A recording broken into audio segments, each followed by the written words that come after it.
قیامت آ جائے گی تو انہیں نہیں معلوم، آپ نے نہیں بتایا، اپنی قیمت کا اندازہ نہیں کیا۔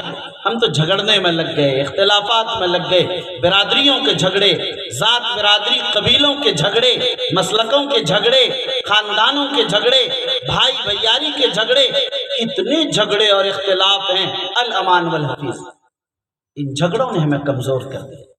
قرآن اعلان کرتا اطیعوا اللہ ورسولہ ولا تنازعوا فتفشلوا وتذهب ريحكم واصبروا ان اللہ مع الصابرین۔ اللہ اور اللہ کے رسول کی اطاعت کرو اور آپس میں اختلاف مت کرو۔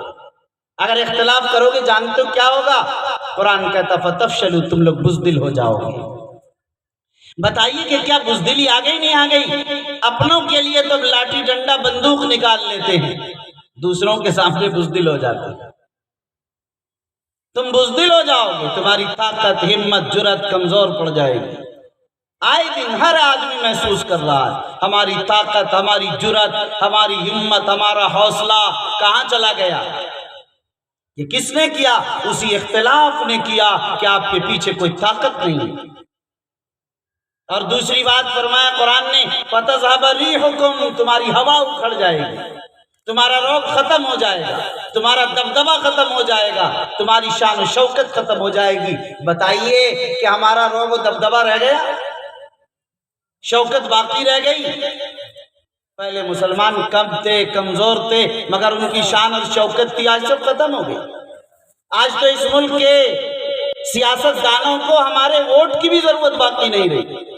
کوئی مسلمان کا نام اس لیے لینے کو تیار نہیں کہ ہمارا ووٹ بینک خراب نہ ہو جائے، اور یہ اس کو قطعاً ڈر نہیں کہ اگر مسلمان کا نام نہیں لیں گے تو ان کا ووٹ کسک جائے گا، اس کا ڈر اس کو نہیں۔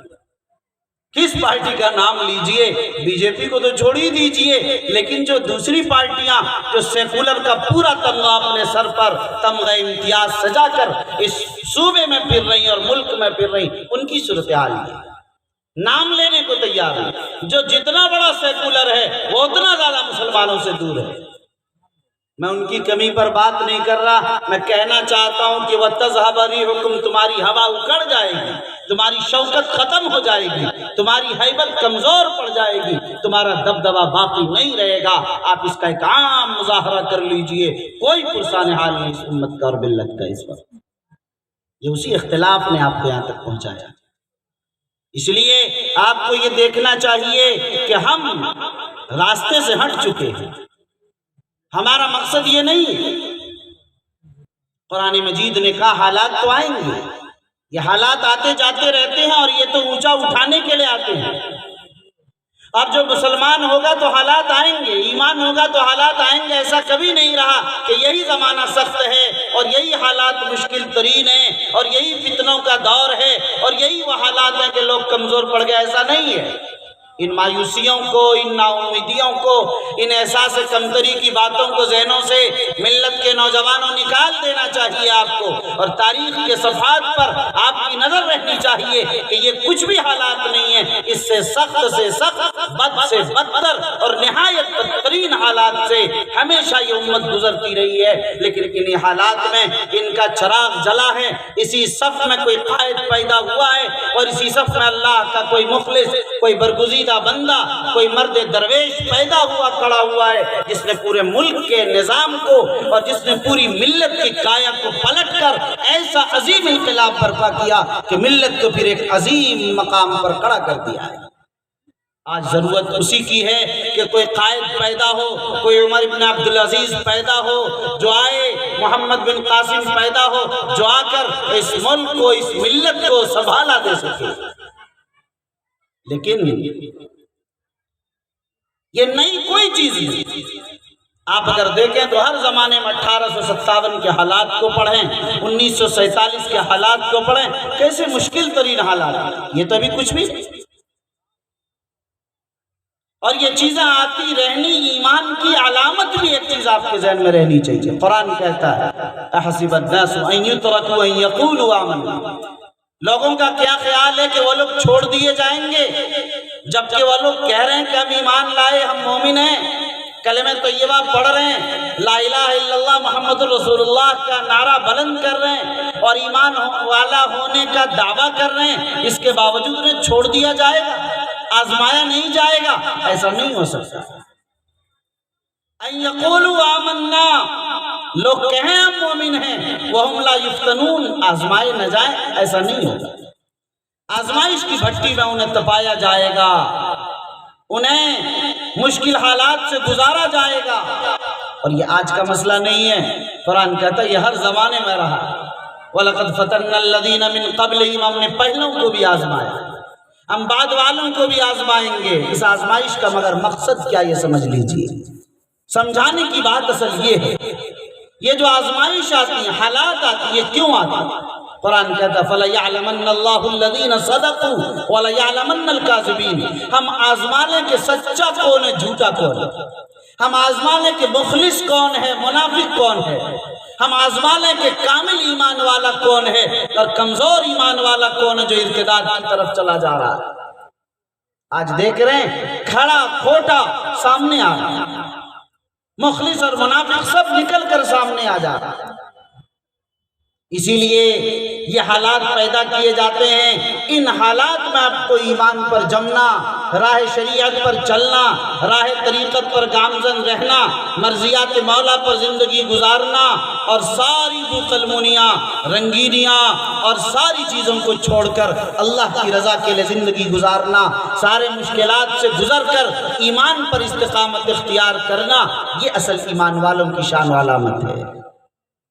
دیکھیے یہاں آپ کو سمجھنا یہ کہ ان حالات میں ہمیں مومن اور مخلص بن کر کیسے رہنا ہے، ہمیں کیا کرنا ہے۔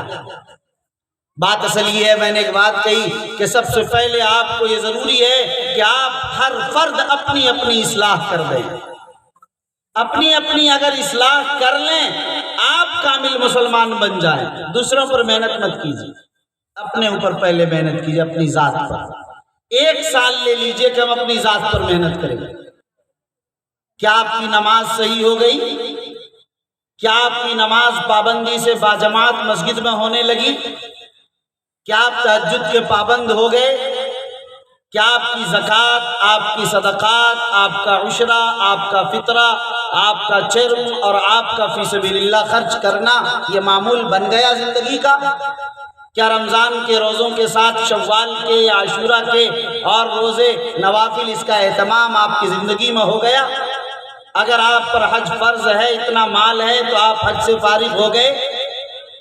کیا آپ اپنے یتیموں، غریبوں، مسکینوں، ضرورت مندوں، اپنے مدارس، مکاتب، مساجد، خانقاہ، مراکز، قبرستان اور ملی مسائل کے لیے آپ نے اپنا وقت نکالنے کے لیے 2-2.5 گھنٹہ، 3 گھنٹہ، 4 گھنٹہ آپ نے اپنے آپ کو اس پر قابو پا لیا؟ آپ کا نظام درست ہو گیا؟ کیا آپ کی کھیتی درست ہو گئی؟ جو آپ نے آل کاٹا تھا وہ واپس کر دیا؟ کیا آپ نے جو ناجائز ہڑپا تھا اس کو ٹھیک کر لیا؟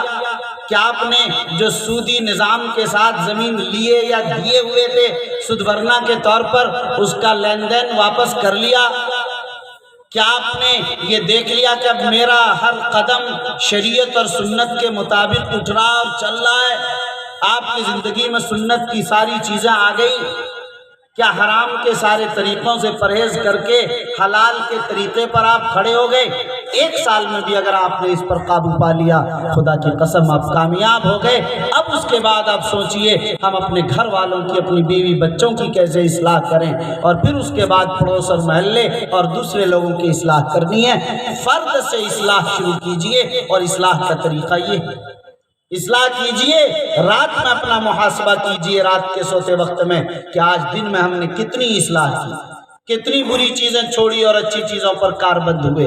اس پرسنٹیج کے ساتھ 12 مہینے 1 سال کی مدت لیجئے، آپ اس مدت میں اپنے آپ کو مکمل ٹھیک کر لیجئے۔ ذرا ہاتھ اٹھا کر آپ حضرات مجھے یقین دلائیے کہ کیا آپ اپنی ذات سے اصلاح کریں گے انشاءاللہ؟ ماشاءاللہ، فرد کی اصلاح ایک بنیادی چیز ہے۔ جب یہ اصلاح ہو جائے گی ہماری اور آپ کی، اس کے بعد پھر آگے کا نظام اور آگے کا کام چلے گا۔ ملت کے لیے سب سے بنیادی چیز جو ہے وہ تعلیم کا مسئلہ ہے۔ سب سے بنیادی چیز جو اس کی تعلیم کا مسئلہ، اسی کے ذریعے آپ کی ترقی ہوگی، آپ کی عزت و عظمت باقی رہے گی، اسی سے آپ کی شوکت اور دبدبہ اور اس ملک میں آپ کا مقام اور معیار سب کچھ اسی سے طے ہے۔ اس لیے آپ تعلیم پر اپنے آپ کو لگائیے، اس پر فوکس کیجیے۔ آپ جانتے ہیں کہ تعلیم کی صورتحال اس قدر بد سے بدتر ہے کہ جس اقرأ بسم ربک الذی خلق ہماری پہلی وہی قرآن کی پہلی آیت، پہلا حکم، پہلا امر ہے، پہلی ذمہ داری ہے، اس کی صورتحال یہ ہے کہ آج صرف ہمارے یہاں 47% مسلمانوں کے بچے آج جائیں گے۔ 47%، یعنی 100 بچے میں سے 53 بچہ تو پڑھ رہا، لیکن 47 بچہ وہ ان پڑھ ہے، نہ خواندہ ہے، یعنی وہ نہ ABCD پڑھ رہا، نہ الف با پڑھ رہا، نہ ک کھ گھ پڑھ رہا، نہ وہ ایک لفظ لکھنا جانتا، دستخط بھی نہیں جانتا۔ 47% اس ملک کا بچہ یہ ہے مسلمانوں کا۔ ہمارا مشن تعلیم ہے، اسلام تعلیم کو لے کر آیا، دنیا نے تعلیم حاصل کر لی، مگر مسلمان پیچھے ہوتا چلا گیا۔ 47% ہمارا بچہ جاہل و ان پڑھ، لیکن یہ جو 53% پڑھ رہا، اس کی بھی صورت یہ ہے کہ 4% بچہ، 3.5%، 3% بچہ مدرسوں میں پڑھ رہا۔ ٹھیک ہے، ادھر 96% جو پڑھ رہا ہے اسکولوں میں، کالجوں میں اور دیگر اداروں کے اندر، وہ بھی 10ویں جاتے جاتے 96 میں سے 17 بچے بچ جاتے ہیں۔ صرف 17 بچے ہیں جو 10ویں پاس کر رہے ہیں مسلمانوں میں، اور گریجویشن تک جاتے ہوئے صرف 4 بچے بچ جاتے ہیں۔ 100 میں 4 بچہ گریجویشن پاس کر رہا ہے اس ملک کے مسلمانوں کا بچہ۔ آپ اندازہ کیجئے، جب 4 بچہ گریجویشن پاس کرے گا تو پھر وہ IIT کیسے کرے گا؟ وہ ظاہر ہے میڈیکل کیسے کرے گا؟ کتنے ڈاکٹر نظر آئیں گے؟ کتنے IAS آپ کے بنیں گے؟ کتنے IPS آپ کے بنیں گے؟ کتنے CA اور چارٹر اکاؤنٹنٹ آپ کے بنیں گے؟